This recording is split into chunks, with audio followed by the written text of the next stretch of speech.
হাই বন্ধু বান্ধৱীসকল, আজি ৰেচিপিটো মানে সম্পূৰ্ণ পাচলি বুটলাৰ পৰা দেখুওৱা নহ'ল আৰু মই এতিয়া দেখুৱাইছোঁ। আচলতে পাহৰিলোঁ মই। এইপিনে এয়া লফা শাক আৰু এনেকৈ কাৱৈ মাছ দেখিছেনে? কাৱৈ মাছ দি এয়া বগৰী টেঙা দি দিছোঁ। বগৰী টেঙা সতে আজি এয়া লফা শাক আৰু কাৱৈ মাছৰ জোল হ'ব। তাৰপৰা এইপিনেদি এয়া বনশাক, বিভিন্ন বনশাকৰ এখন ভাজি বনাম আৰু খাবলৈ বহুত টেষ্টি লাগে মানে বিভিন্ন শাকেৰে ভাজিখন। আৰু আপোনালোকে খাইছে নাই বাৰু? এয়া জিলমিল, খুতৰা,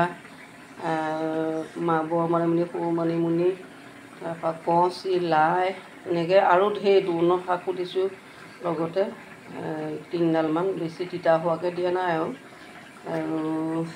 লবৰুৱা, বাঘেচুৱা, এনেকৈ বিভিন্ন দিছোঁ আৰু লগতে এখন ভাজি হ'ব।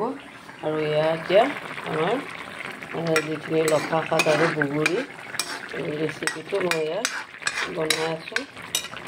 কি দিছোঁ তাত মই কৈছোঁ আপোনালোকক। আৰু ইয়াত দিছোঁ লফা আৰু কাৱৈ মাছ আৰু আপোনাৰ মানে আলু, এনেকৈ দি এয়া বনাইছোঁ। এয়া মানে অলপ সিজাই আছোঁ, গ্ৰেভি টাইপত আছে। জোখত যিমানটো জোখত খাওঁ আমি সেইটো জোখত পানী দিব লাগিব আৰু এবাটিমান পানী দি দিম আৰু তাৰপৰা আপোনালোকক হ'লে মই দেখাই আছোঁ দেই।